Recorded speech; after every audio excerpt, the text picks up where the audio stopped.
Wachawi wanakimbia. Wangapi wanasema tuwahamishe wachawi wa Makalanga? Wapigwe wasipigwe. Na kuanzia leo mwanangu anatandikwa sivyo kawaida. Maana mbaba Yesu anahubiria kwenye viwanja hivi.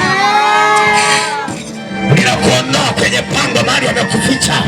Ninakuondoa kwenye mapango hayo. Ninakutoa kwenye gereza. Ninakuondoa kwa jina la Yesu. Hilo gereza linaondolewa. Toka!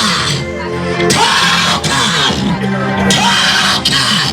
Mahali wamekuficha. Kwa jina la Yesu Kristo unaondolewa.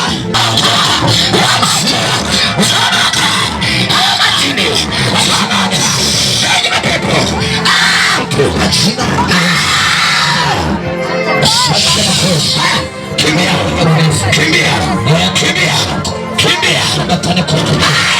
Mateso, magonjwa, kila mateso kwenye maisha yako yanaondolewa. Majini yanaondolewa. Achia ndoto yake, achia maisha yake, anafunguliwa.